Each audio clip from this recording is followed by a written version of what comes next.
Assalamualaikum warahmatullahi wabarakatuh. A'udzubillahi minasyaitonir rajim. Bismillahirrahmanirrahim. Alhamdulillahi rabbil alamin. Asyhadu an la ilaha illallah wahdahu la syarika lahu wa asyhadu anna sayyidana Muhammadan abduhu wa rasuluh. Allahumma shalli wa sallim wa barik wa karim wa syarrif ala habibina wa syafi'ina Sayyidina wa maulana Muhammad wa ala alihi wa ashabihi ajma'in, amma ba'd. Allahumma alimna ma yanfa'una wanfa'na bima 'allamtana, subhanaka la ilma lana illa ma 'allamtana innaka antal alimul hakim. Amin ya rabbal alamin. Bapak-bapak, para jemaah sekalian, mari sama-sama kita buka majelis ini dengan membaca Ummul Quran. Mudah-mudahan Allah berkahi majelis ini senantiasa dalam limpahan ridha dari Allah Subhanahu wa taala. Ala hadhihi niyyah wa ala kulli niyatin shalihah. Al-Fatihah. A'udzu billahi minasy syaithanir rajim. Bismillahirrahmanirrahim. Alhamdulillahi rabbil alamin. Arrahmanir rahim. Maliki yaumiddin. Iyyaka na'budu wa iyyaka nasta'in. Ihdinas siratal mustaqim. Siratal ladzina an'amta 'alaihim ghairil maghdubi 'alaihim waladdallin. Amin. Bapak-bapak, para jemaah sekalian, alhamdulillah segala puji hanya bagi Allah. Bersyukur kita malam hari ini masih bisa duduk sama-sama di majelis ini. Alhamdulillah ramai. Ada tamu kayaknya ini. Dari Temboro, Ustaz. Alhamdulillah. Tinggal tafadhol. Berdua. Salawat dan salam sama-sama kita aturkan pada junjungan kita baginda Nabi Muhammad sallallahu alaihi wasallam. Kita awali dengan selawatan ya. Habis itu kita tutup. Selesai. Ya. Sallallahu ala Muhammad. Sallallahu alaihi wasallam. Sallallahu ala Muhammad.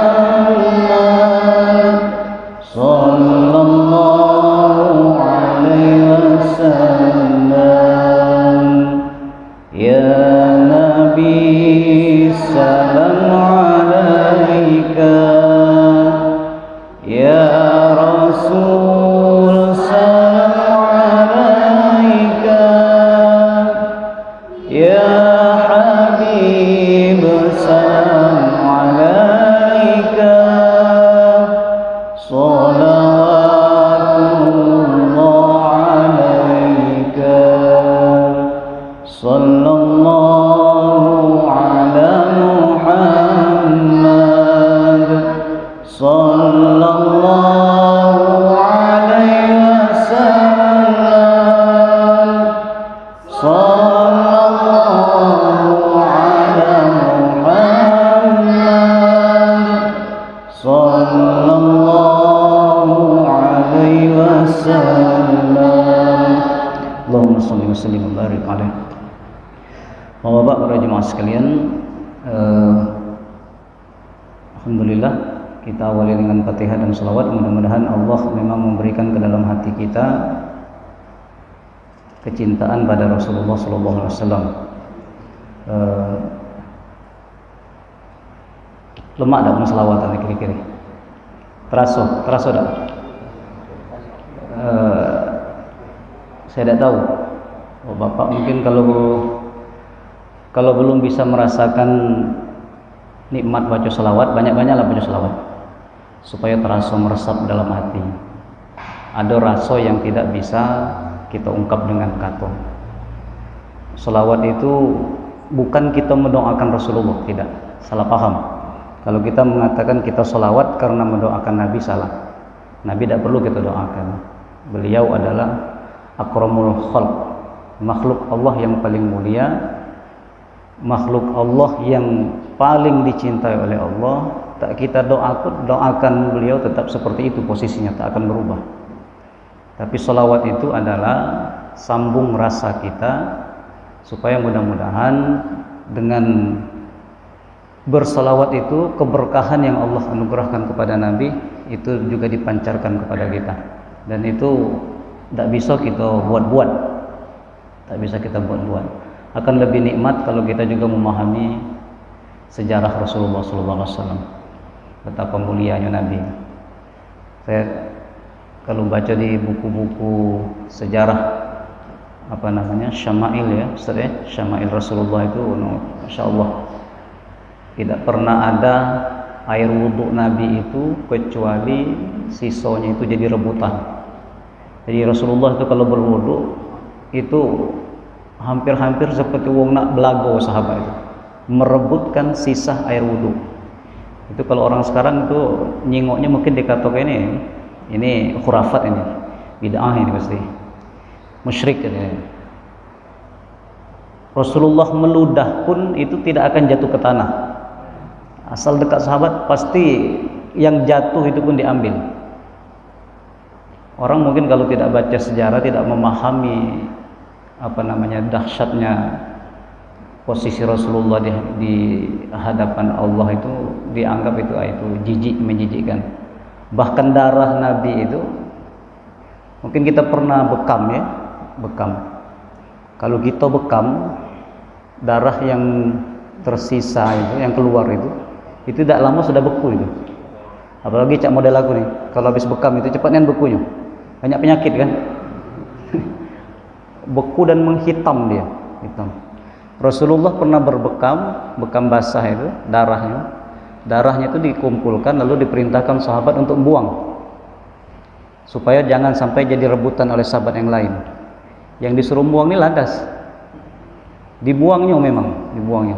Begitu dia balik lagi, kata Rasulullah, sudah kau buang itu? Sudah. Di mana? Ku buang di tempat yang tidak akan ditemukan orang lain. Nabi senyum, Nabi sudah paham. Ternyata darah itu dia minum, diminumnya darah. Ya kita tidak boleh, darah najis, secara hukum fikih najis. Tapi darah Rasulullah bukan seperti darah kita. Keringat Nabi tidak seperti keringat kita. Keringat kita dewek dah galak nyiumnya. Keringat Rasulullah jadi campuran minyak wangi, aromanya lebih wangi daripada minyak misk. Darah diminum. Apa kata Rasulullah? Neraka tidak akan berani menyentuhmu karena dalam darahmu bercampur darah Rasulullah SAW.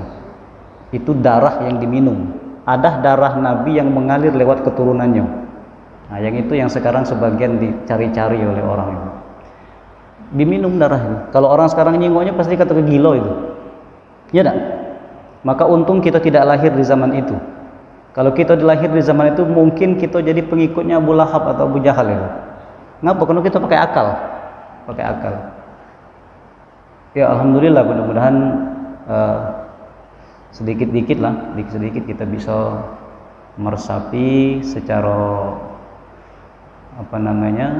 secara halus ajaran dari Rasulullah SAW, tanpa harus kemudian kita menjadi orang yang tasyaddud ya. Tasyaddud dalam beragama. Seperti yang beberapa waktu lalu saya pernah sampaikan, kita akan mencoba menjadikan majelis ini, cito-citonya itu, majelis ini sebagai majelis counter, bukan counter HP ya, counter terhadap pemahaman orang-orang yang hari ini begitu dahsyat dan begitu tinggi mobilitasnya. Sampai di desa-desa sekalipun, bahkan pondok pesantren pun kesusupan yang seperti itu. Apalagi kita yang di masyarakat di umum seperti ini, pesantren pun bisa kesusupan. Buku yang seharusnya tidak dipakai di pesantren itu bisa dipakai, karena barangkali mungkin Allah alam latar belakang kiainya, atau barangkali mungkin ketidaktahuan dari pengurus. Ada sebagian yang mungkin pernah terpapar itu, lalu kemudian dibawa ke pondok, sehingga pondok-pondok yang mestinya mengajarkan ajaran-ajaran yang sejuk, yang lemak, itu sekarang sudah banyak pondok-pondok pesantren yang balik dari pondok, kepalanya negak, dagunya negak. tak bisa lagi bersalaman dengan kita, tak galak lagi bersalaman, tak galak mengucapkan salam, tak galak lewat di depan orang tua, cak biasa baik. Padahal sunnah Rasulullah itu lepas dari perbedaan pendapat, perbedaan pandangan, dengan yang tua kita hormati, dengan yang muda kita sayangi. Man lam ya'rif syarafa kabirihim, ya, orang yang tidak memahami kemuliaan orang tuanya dan tidak menyayangi orang-orang mudanya, itulah yang bakal jadi perusak zaman itu. Mudah-mudahan kita tidak menjadi seperti itu. Bapak-bapak yang kami muliakan, saya sudah sering kali menyampaikan ini, tapi karena saya tahu kita ngaji tidak pakai pena. Saya saja kalau mau ini pasti buka dulu baca, tapi jemaah kita tidak berpena, langsung hafal masalahnya. Langsung hafal. Maka saya ingin satu persatu saja kita ini. Ini yang beberapa pekan yang lalu saya sampaikan. Ini buku kecil, ini buku tulisan dari Syekh Ali Jum'ah. Syekh Ali Jum'ah ini mufti Mesir, seorang ulama besar. Beliau adalah seorang faqih, juga seorang ahli akidah, juga seorang sufi, pengamal sufi. Kalau bagi orang-orang yang anti dengan itu, beliau ini dianggap sebagai ahli bid'ah kelas kakap. Ahli bid'ah kelas kakap. Tapi bagi orang yang memahami, maka sesungguhnya beliau ini adalah pembela Ahlus Sunnah wal Jamaah yang sejati, sesuai dengan apa yang sudah menjadi kesepakatan ulama-ulama terkait dengan apa itu Ahlus Sunnah wal Jamaah. Saya ulang-ulang terus ini supaya kita ingat, karena jangankan yang awam, di kalangan asatidz saja itu banyak juga yang tidak tahu, banyak juga yang tidak paham, karena mungkin tidak menganggap itu penting. Itulah kajian zaman dulu kata dia kan. Tapi begitu berjumpa dengan orang-orang yang ngaku-ngaku salaf, ngaku-ngaku Ahlus Sunnah wal Jamaah, lah baru kebingungan. Oh iya, ya apa dia itu? Nah, Bapak-bapak para jemaah sekalian, buku ini tidak tebal, tipis. Ada terjemahannya. Terjemahannya warnanya putih, judulnya Menjawab Dakwah Salafi. Kalau bapak-bapak nak beli, bukalah di aplikasi belanja online itu. Apa namanya, mungkin Bukalapak, apa lagi, Shopee, apa lagi itu, Lazada, carilah itu, menjawab dakwah salafi, Dr. Ali Jum'ah. Bukunya warnanya putih, yang ini kuning, maka disebut kitab kuning. Sekarang banyaklah putih kitabnya sebenarnya, karena yang kuning ini kualitasnya biasanya tidak bagus kertasnya.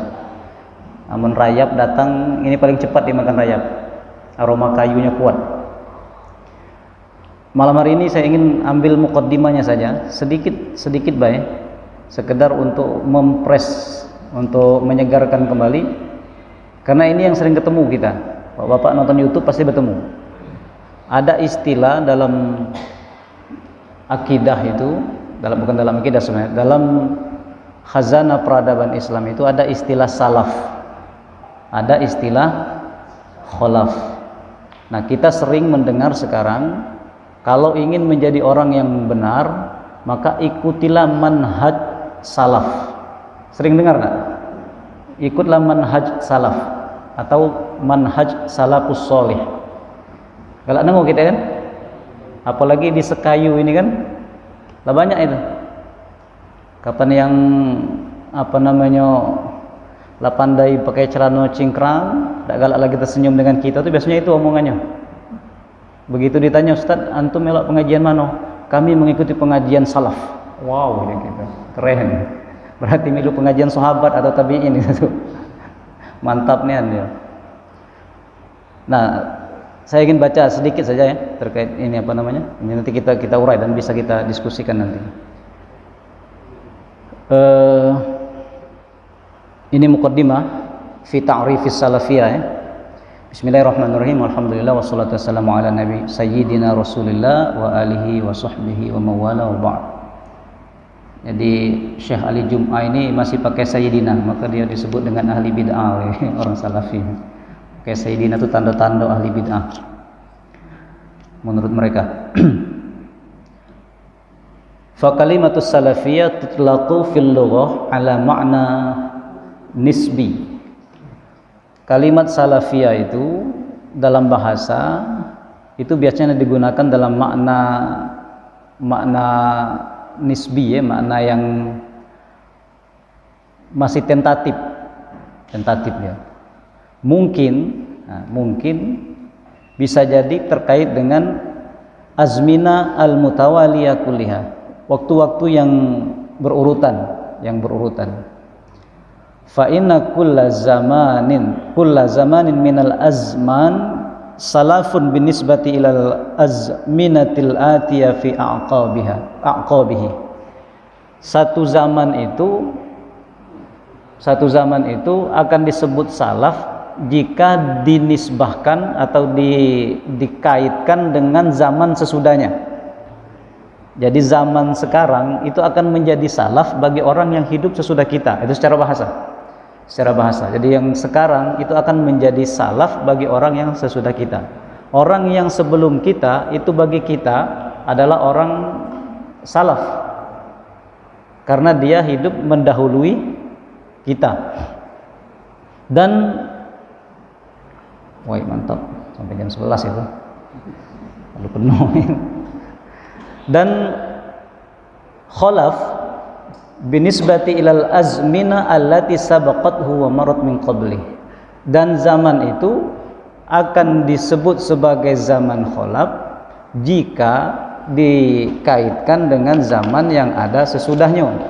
Jadi kita adalah khalaf bagi orang yang hidup sebelum kita, tapi kita adalah salaf bagi orang yang hidup sesudah kita. Kira-kira itu secara bahasanya. Jadi salaf itu yang nulu, khalaf itu yang kenian. Nah, itu bahasa dusunnya. Ngertos Ustaz? Itu bahasa kayu.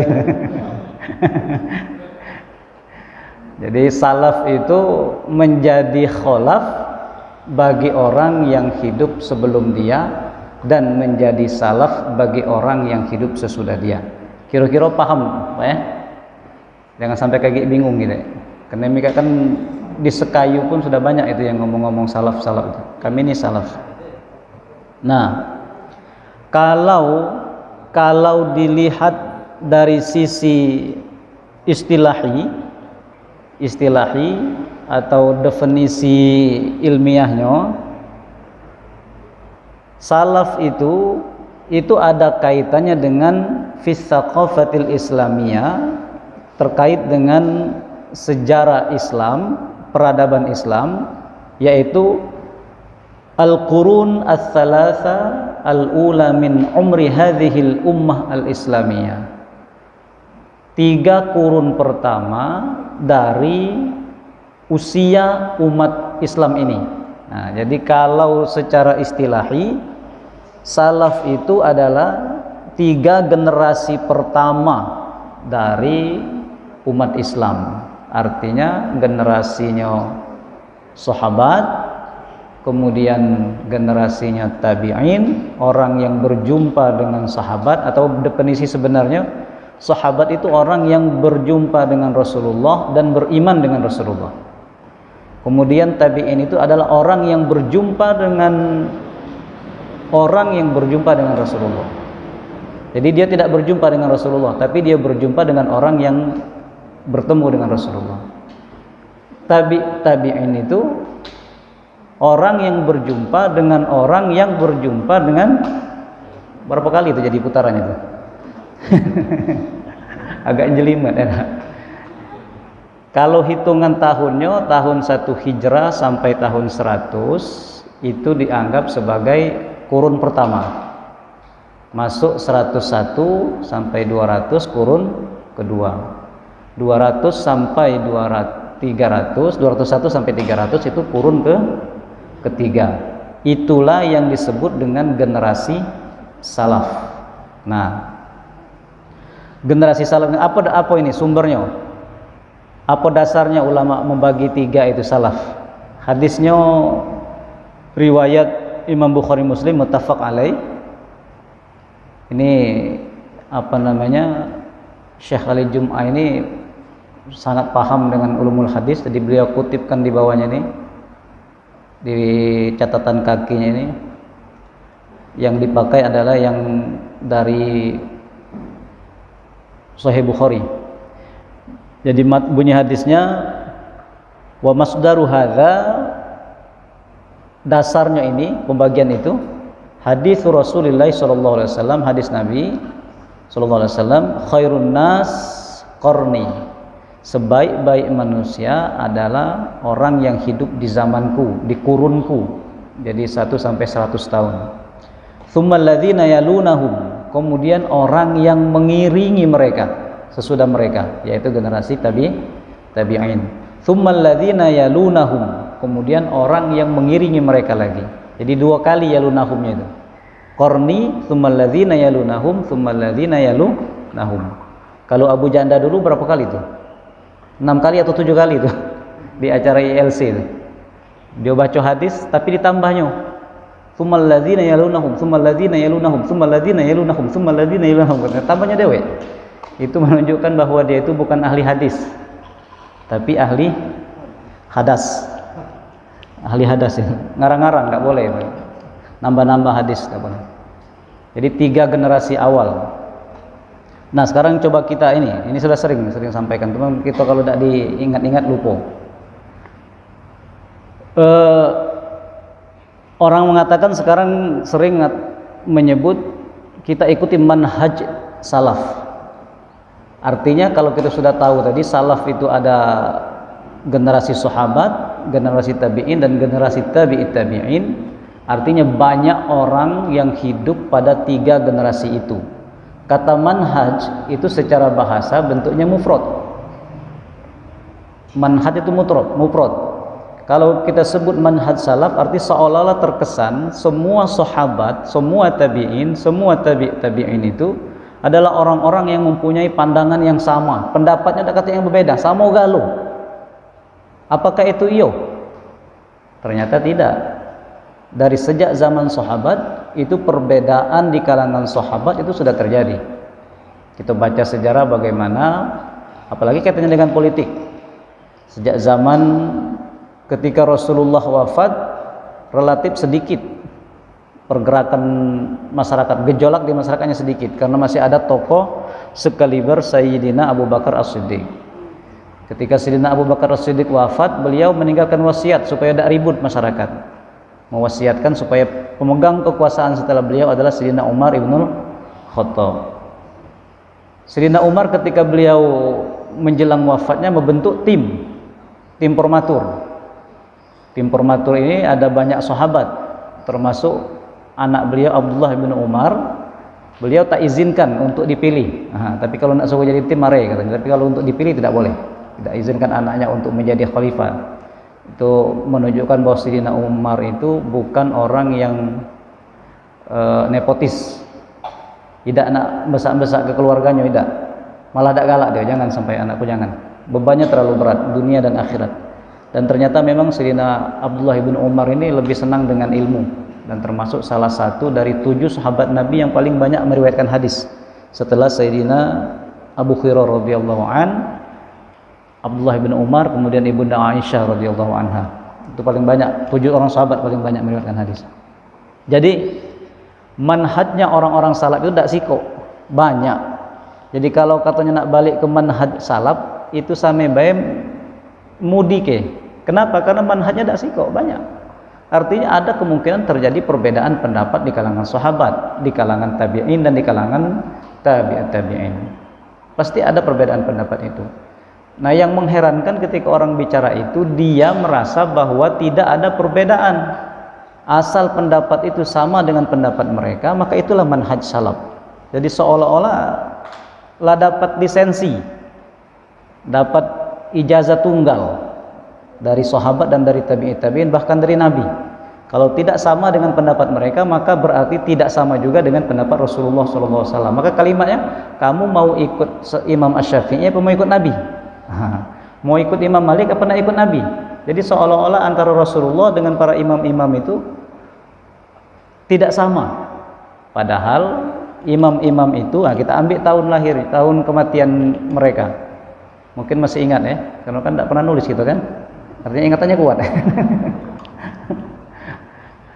Imam 4 mazhab yang paling tua, Imam siapa namanya?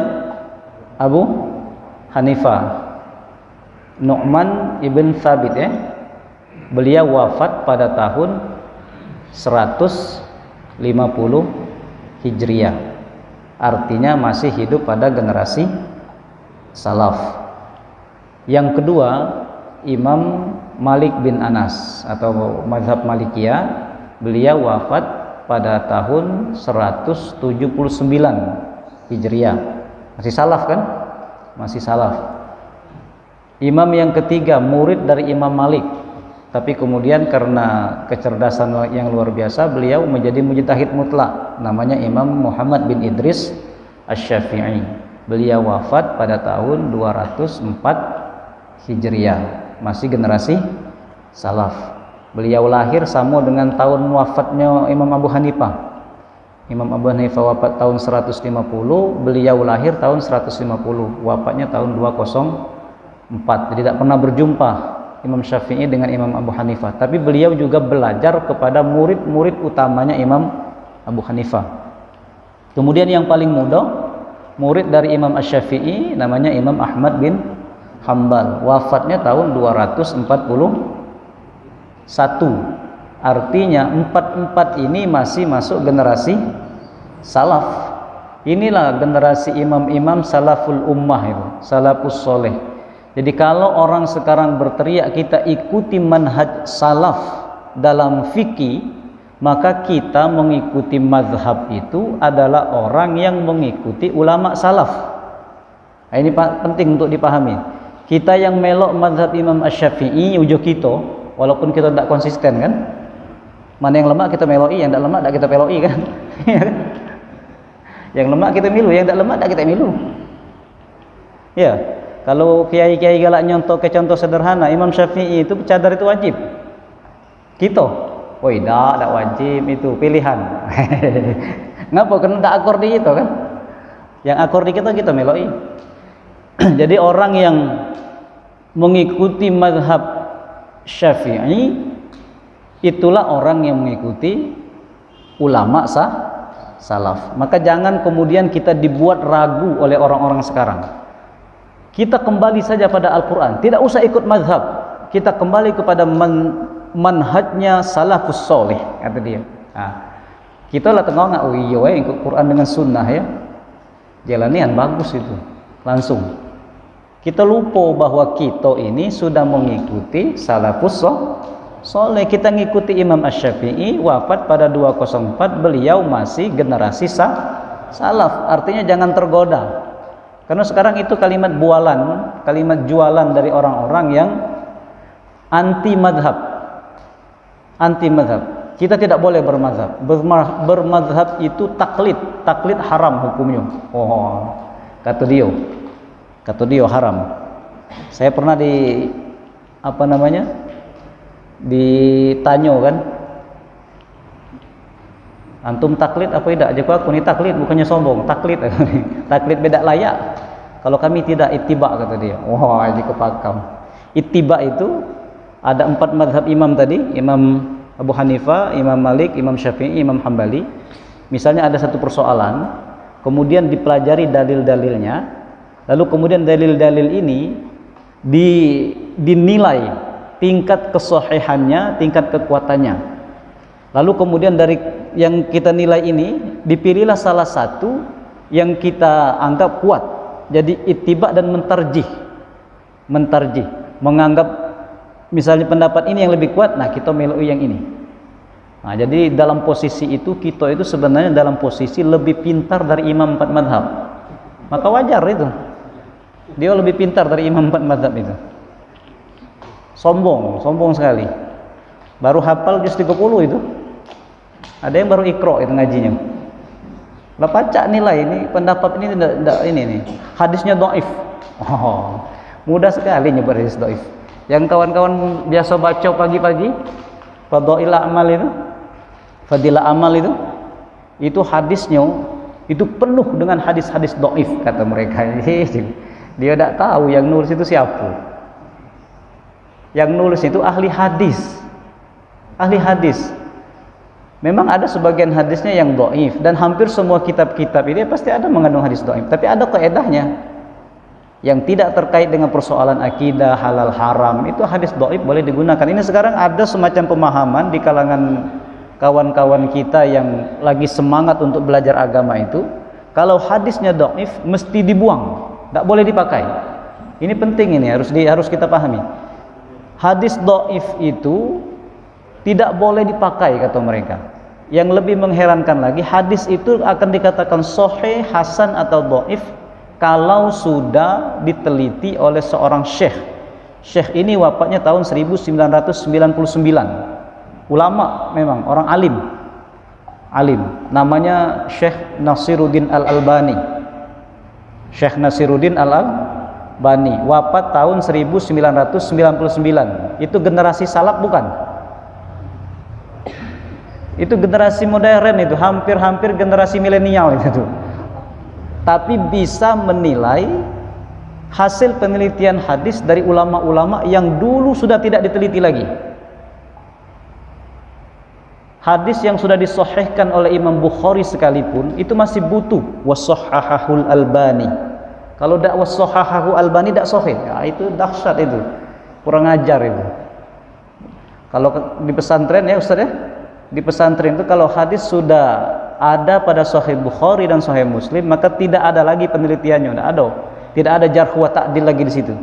Untuk apa menjarh wa ta'dil rawi yang sudah diteliti oleh Imam Bukhari dan Muslim? Level pertama Al-Quran, level kedua Sahih Bukhari, di bawahnya Sahih Muslim. Dua hadis yang dimasukkan dalam dua kitab Sahih Bukhari atau di Sahih Muslim itu, kalau kita belajar ulumul hadis itu tidak lagi diteliti. Karena apa? Karena standarisasi sahih atau tidak sahih Imam Bukhari itu sangat-sangat ketat. Bedanya cuma sedikit dengan Sahih Muslim. Kalau bagi Imam Bukhari, orang itu harus dipastikan dia hidup sezaman dan berjumpa. Dalam meriwayatkan, misalnya aku bercerita tentang sesuatu kepada Ustadz Eko, bercerita harus betul-betul dipastikan aku hidup semasa dan berjumpa dengan dia. Harus ada tatap muka, benar-benar pernah berguru, baru dianggap muttasil, sambung. Kalau Imam Muslim, kalau dia sudah hidup di satu zaman, itu sudah dianggap dia dimungkinkan untuk berjumpa. Nah, satu zaman, satu daerah lebih mungkin berjumpa. Walaupun mungkin sedusun kadang-kadang tidak betul mungkin ya kan. Apalagi zaman dulu kan jaraknya jauh, kendaraannya onta paling keren, katik mobil, katik motor. Nah, dua itu pun masih mesti harus disahihkan oleh seorang ulama yang wafat pada tahun 1999, yang meneliti dari sisa-sisa kitab-kitab hadis yang ditulis oleh ulama-ulama dulu. Itu cuma sisanya baik. Imam Ahmad bin Hambal itu kan katanya itu hafalnya bukan yang ditulis dalam Musnad Ahmad itu, lebih banyak daripada itu hafalan hadisnya, cuma dipilah oleh beliau, ditulis di situ. Imam Bukhari itu lebih banyak daripada itu. Dalam Sahih Bukhari kan tidak terlalu banyak hadis, cuma berapa ribu itu, 3.000, 4.000-an barangkali ya, 5.000-an itu. Tidak semuanya ditulis di situ. Yang diteliti dia, yang dia temukan. Yang dipakai untuk alat penelitian itu adalah buku-buku yang ditulis tabaqat ulama itu. Kitab tarikh, kitab jarh wa ta'dil itu. Itu peninggalan ulama dan setiap orang bisa menilai orang lain dari sudut pandangnya. Bapak-bapak menilai saya kalau nyingok atau kita malam Jumat bercerita tentang masalah agama ini, penilaiannya bagus. Oh, galak pengajian. Coba kalau menilai ketika misalnya kita lagi di kebun, lagi nyangkol, oh si anu itu, oh kawanku nyangkol itu. Nah, sudut pandang dia pakai ketika dia berjumpa dengan itu. Itulah juga cara penilaian subjektivitas orang dalam menilai seseorang. hampir-hampir lah barangkali dekat-dekat dengan ilmu gosip itu. Maka yang meneliti hadis pun harus banyak-banyak beristighfar, karena kadang-kadang meneliti orang yang sesungguhnya jauh lebih mulia daripada kita pacak pula ngomong ke dia, ini orangnya, ini hafalannya lemah, hafalan kita tak kati, hafalannya lemah, hafalan kita tak kati, ini akhlaknya kurang baik. Kurang baiknya orang alim itu tidak sama dengan kurang baiknya kita. Dia berjanji dengan anaknya nak beli ke permen, tidak dibelikan, itu sudah menjatuhkan marwahnya sebagai seorang ini ahli hadis, sebagai rawi. Bagi kita itu hal biasa, mudikan wong baik kita lah juga. Apalagi ya sekedar ngecei budak kan itu, ngecei budak itu ya. Bohongi orang kita lah juga itu. Bapak-bapak yang kami muliakan, nah itu apa namanya penjelasan dari Syekh Ali Jum'ah. Saya tidak bacakan seluruhnya, panjang IG, terkait dengan pengertian salaf. Jadi salaf itu tidak terkait dengan manhaj, metodologi, tapi salaf itu terkait dengan waktu. Artinya apa yang dimaksud dengan salaf? Salaf itu adalah orang-orang yang hidup di generasi pertama, kedua, dan ketiga. Bagaimana manhajnya? Manhajnya banyak, manahijnya banyak. Manhajnya Imam Asy-Syafi'i, Imam Ahmad, Imam Hanafi, Imam Malik beda. Maka muncullah 4 mazhab dalam fikih itu. Mazhabnya ulama-ulama tasawuf juga berbeda. Maka ada banyak macam thariqah dalam tasawuf. Manhaj dalam akidah juga ada macam-macam. Tapi yang kita pegangi adalah manhaj yang dikukuhkan oleh ulama sebagai aliran-aliran yang bermanhaj ahlus sunnah wal jamaah. Nah, barangkali itu untuk pertemuan kita malam ini. Ini agak serius ini, ngangat kayak kepala. Agak serius. Kira-kira sampai di situ ada yang nak didiskusikan tak Pak? Mumpung kita ada tamu Ustadz dari Tomboro nih, biar dia yang jawabnya kayak. Silakan, Bapak. Karena di kita sudah ada. Kalau kita tidak bahas ini, orang tidak akan mengenal itu. Karena ini sudah masuk ke dusun kampung kita. Kalau dulu kita berpikirnya ini di Saudi, sekarang sudah ada di sini, di Sekayu sudah ada. Jangan-jangan di balik dinding masjid ini pun ada yang menunggu itu.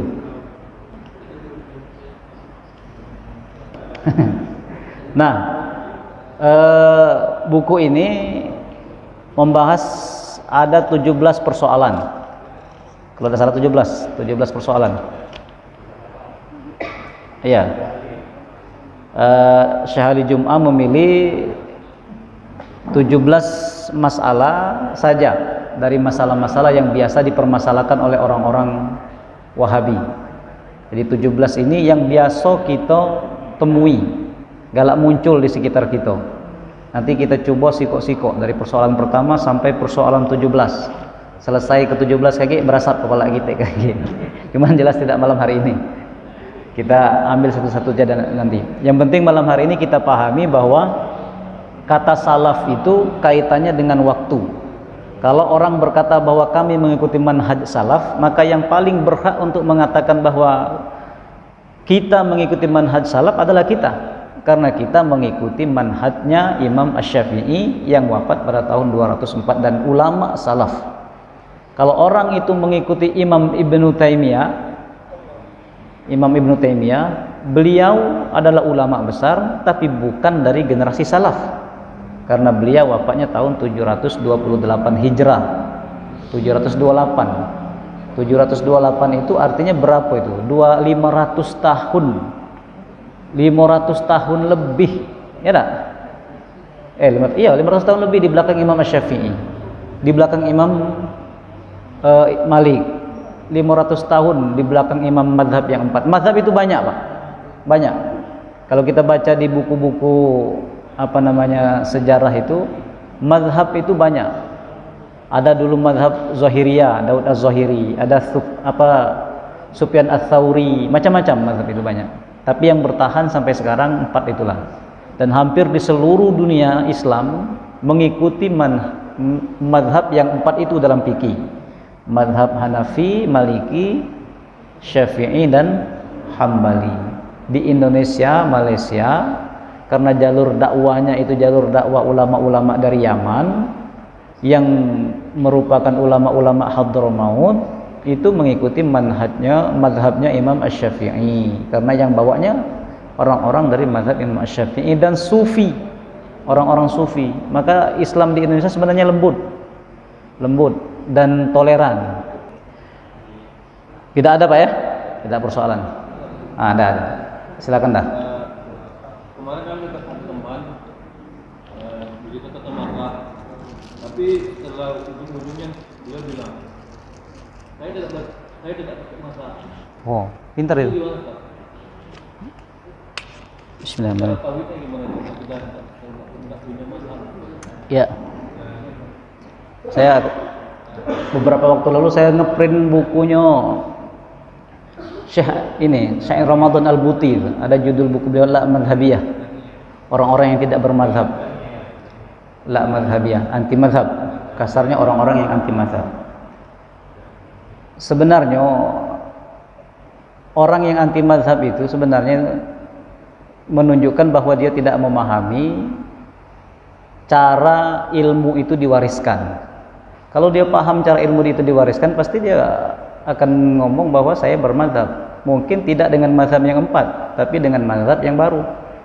Maka orang yang mengatakan bahwa tidak bermazhab, sesungguhnya dia sedang membuat satu mazhab baru. Ya mazhabnya orang tidak bermazhab.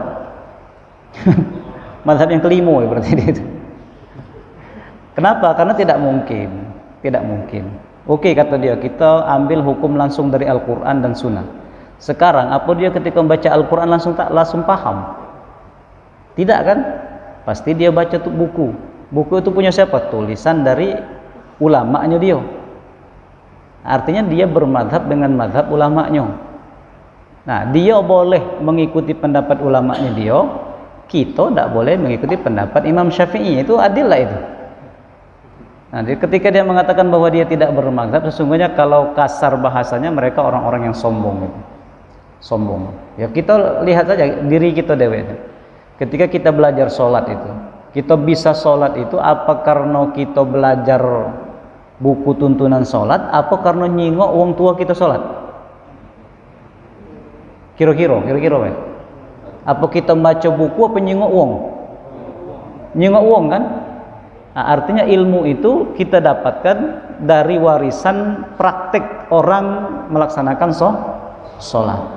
Baru kemudian mungkin kalau ada kesempatan kita baru belajar. Nah, ilmu itu diwariskan seperti itu. Kaifiat itu diwariskan seperti itu. Ada adab turun temurunnya. Wong tua kita diajari oleh wong tuanya. Wong tua kita itu belajar dari gurunya. Gurunya itu belajar dari gurunya terus sampai ke pucuk, sampai berjumpalah dengan para ulama-ulama madhab yang 4 itu, atau khusus madhab Imam Asy-Syafi'i. Imam Asy-Syafi'i belajar kepada Imam Malik dan ulama-ulama lain. Imam Malik muridnya Imam Nafi'. Imam Nafi' muridnya Abdullah bin Umar. Abdullah bin Umar itu muridnya Nabi SAW. Sambung sampai ke atas. Jadi kalau dia mengatakan dia tidak bermadhab, maka sesungguhnya dia sedang membangun sebuah madhab baru, yaitu madhabnya orang yang tidak bermadhab. Padahal kalau jujur pasti dia itu pernah belajar itu juga. Cuman karena tidak sakoran dengan dia tak tinggal ke pendapat lain baik itu. itu jawaban ngawurnya. Jawaban ngawurnya. Tapi sekali lagi, kalau kita mau mengikuti kaedahnya ulama-ulama, orang-orang seperti kita dengan kapasitas keilmuan yang teramat sangat terbatas, maka yang paling aman bagi kita adalah mengikuti apa yang sudah diwariskan oleh ulama-ulama itu. Maka kalau kita belajar tentang hukum, maka bukalah buku fikihnya. Baca buku fikih yang diwariskan ulama-ulama itu. Tidak usah kita nak buka kitab hadis. Orang sekarang kan tidak. Jangan ikut itu. Langsung saja kita ke kitab Sahih Bukhari. Gaya hulu dia. Sahih Bukhari. Kita melok pengajian Sahih Muslim itu, nemanlah tidur daripada ngaji. Mana pacai? Berapa kali Ramadan pengajian? Waktu itu Kiai Ishak kan dulu di pondok itu yang baca kan. Baru berapa hadis dibaca oleh Kiai? Kita udah tidur. Nah, yang modelnya itu balik ngaku-ngaku lah sudah khatam Sahih Muslim. Begaya. Banyaklah tidur. Kita cuma berharap apa? Berharap barokah ilmunya dari kiai gitu. Kalau pintarnya tidak nututi, kita tidak sampai. berkah ilmunya baik, dapat berkahnya baik, jadilah bermanfaat dikit-dikit kan. Jadi orang yang bicara seperti itu, ini udah anggaplah angin sajalah itu. Orang-orang sombong itu baru baca kitab 2-3 kok, bukan pula kitab, itu terjemahan buku terjemahan, lalu kemudianlah sudah bisa bicara. Saya pernah cerita dulu ya, ini obrolan antara Said Ramadan Al-Buti dengan Nasiruddin Albani itu, karena beliau hidup semasa dan sama-sama tinggal di di Suriah, sama-sama Suriah. Karena tidak betah gara-gara Said Ramadan Al-Buti ini, lalu kemudian Albani ini pindah dari situ, hijrah dia, karena selalu dibantah. Jadi buku-buku beliau itu banyak membantah pendapat-pendapat Albani yang dianggap sebagai muhaddis akhir zaman oleh orang-orang Wahabi. Kalau pendapatnya Imam Hakim, At-Tirmizi, hadis itu, wah itu dibantah habis oleh dia. Kalau ada kitab misalnya kayak dibuatnya Sahih Sunan Tirmizi, ayo baca pula dia. Jadi Imam Tirmizi itu belum sahih, yang dikatakan sahih oleh Imam Tirmizi itu belum sahih menurut dia, kalah level. Kita hidup ratusan tahun, berabad-abad di belakang itu, tapi bisa menilai ulama-ulama yang Masya Allah. Kalau kita baca sejarah ulama-ulama itu, tidak hanya otaknya yang cerdas, kolbunya juga pintar. Hampir semua ulama-ulama itu, kenapa karya-karyanya bertahan sampai hari ini? Itu karena memang mereka adalah orang-orang yang diberikan karomah oleh Allah Subhanahu wa taala. Tidak terbayang oleh kita. Kita nulis mungkin belumlah kita mati lah, dibuang-buang ke kotak sampah tulisan gitu. Ketik barokahnya kan. Itu ulama sudah ratusan tahun, sudah ribuan tahun, bahkan ribuan tahun tulisannya masih dibaca. Kitab hadis paling tua kitab Al-Muwatta Imam Malik itu sampai sekarang masih dipelajari orang. Imam Asy-Syafi'i itu punya kitab banyak kan. Yang paling paling representatif itu kitab Al-Um itu. Saya tidak punya itu. Nyingok sampulnya baik. Apalagi nak ngajinya belum pernah. Tebal gitu. Al-Um sampai sekarang dikaji orang. Harganya juga mahal, tak beli. Yang seperti itu belum pernah kita sentuh, apalagi kita pelajari, apalagi kita pahami, kok tiba-tiba kita bisa memposisikan diri kita sejajar dengan ulama-ulama itu. Na'udzubillah, sombongnya. Maka kalau saya pribadi, lebih aman kita mengikuti apa yang sudah diajarkan oleh ulama-ulama itu. Ikuti saja sudah. Mereka bertanggung jawab dunia akhirat. Di hadapan Allah mereka akan menjadi hujah bagi kita. Ya kita tidak paham hadisnya, mereka hafal dan paham. Jadi ikuti baik. Kalau kitab sekarang orang memasak itu kitab takrib ya, matan takrib, Fathul Qorib kan katik dalilnya. Ya memang ada katik dalilnya, karena dia kecil kitabnya. Kalau nak yang ada dalilnya, kitabnya lebih besar. Beli yang lebih besar. Ya Anatul Talibin sudah ada dalilnya itu, dalamnya sudah ada dalam. Ya ananya sudah ada. Di luarnya itu kan Fathul Mu'in, dalamnya ada dalilnya. Nah yang lebih besar kan, kalau yang kecil-kecil itu memang tidak katik, karena untuk mengajari orang yang praktis, langsung praktek dia. Nah kita di pesantren kadang-kadang memang kelemahannya, karena kita memang tidak diarahkan untuk mendebat orang lain, kita cuma diajari cara sholat itu seperti ini. Ini cara sholat itu. Tapi tidak diajari tentang mak mano kalau ada wong bantah yang seperti itu. Nah, kita tidak bisa jawabnya. Tahunya kita inilah akhirnya jawaban kita apa? Ya inilah kok diajari kiai dulu. Sudah. Tidak ada dalil-dalilan. Walaupun sebenarnya dalilnya ada, kita tidak galak baca, malas bacanya. Barangkali itu udah. Jadi kalau ada yang mak itu lajulah kamu tidak bermadzhab, aku masih nak bermadzhab itulah. Apakah tidak boleh? Justru bermadzhab itu bagi kita yang awam ini wajib hukumnya. Sebab kalau kita tidak bermadzhab akan membuat hukum dewek, malah justru akan jatuh pada keharaman. Maka lebih aman kita menjadi orang yang mengikuti pendapat. Ngikut pendapat ulama itu susah. Ngapa susah? Nak baca buku beda baca gitu kan. Bukunya bahasa Arab galau. Gondol pula kan. Kita nak baca beda baca. Banyak nunggu ada terjemahan orang. Kalau sudah menerjemah baru kita boleh baca. Baru sampai kita ke kelas itu. Barangkali itu Bapak yang kami muliakan, ada 17 persoalan, mudah-mudahan setiap pertemuan berarti ada 17 pertemuan itu ya. Satu masalah. 17 pertemuan itu kalau sambung terus berarti 17 pekan. Berapa bulan itu? 4 4 kali 4 16. 4 bulan. Itu kalau kata liburnya ya. Baru sekali pertemuan masalah itu kakek, minggu depannya lah berubah lagi masalahnya. Akhirnya tidak ada satupun kitab yang kita selesaikan di majelis ini. Tidak apa-apa. Daripada kita tidak ngaji, pokoknya tidak selesai, tidak apa-apa. Yang penting pernah. Pernah tidak pernah, paham tidak paham. Rencana kita kemarin, kita pengen buat majelis taklim ini diantaranya untuk terkait dengan kaifiyah sholat. Karena sekarang yang paling banyak jadi masalah itu cara sholat di Sekayu nih, yang ngengkeng, nginjak kaki kawan, nah itu nginjak kaki kawan sebelah itu kan, bekejar itu. Kita buat nih pengajian kaki, buat publikasinya Pak Dodi kaki nyelesai kayaknya. Khusus pengajian tentang sholat, yang tidak setuju ataupun yang setuju silakan datang. Kawan-kawan yang anti mazhab itu, yang tidak setuju ya silakan datang, silakan dia datang ke majelis ini, dia bantah, tidak apa-apa, karena ini majelisnya majelis ilmiah. Kalau ilmu yang dia sampaikan kita terima, tapi kalau emosi yang dia sampaikan, yo minggir. Sampaikan dengan ilmu, karena kita tidak boleh merasa bahwa kita yang paling benar. Ada kemungkinan orang itu menyampaikan kebenaran, tapi tidak dengan nafsu. Maka mungkin standar kita, kitabnya kitab kecil baik kan, kitab takrib kayak, kalau perlu dalil buka baik ya Natul Talibinyo. Ada kitab yang sifatus sholat yang dari ulama baru, Sayyid Hasan As-Saqqaf itu, kalau saya nyingoknya itu lemah itu kitab itu, detail dia tentang sholat itu. Ada saya ininya, PDF-nya ada, yang terjemahnya ada, cuman belum baca, kita beli ke banyak, mestinya beli banyak, dibagi ke ada. Kayak kalau majelis itu berjalan, kita cari donatur, kita belikan banyak, yang datang kita nyuk. yang setuju kita nyuk, yang tidak setuju kita nyuk juga, supaya dia baca. Kayak silakan didiskusikan, karena itu ilmiah, itu ilmiah. Kalau orang takut untuk berbicara tentang hal itu, artinya dia menutup diri untuk mendapatkan tambahan wawasan dan pengetahuan.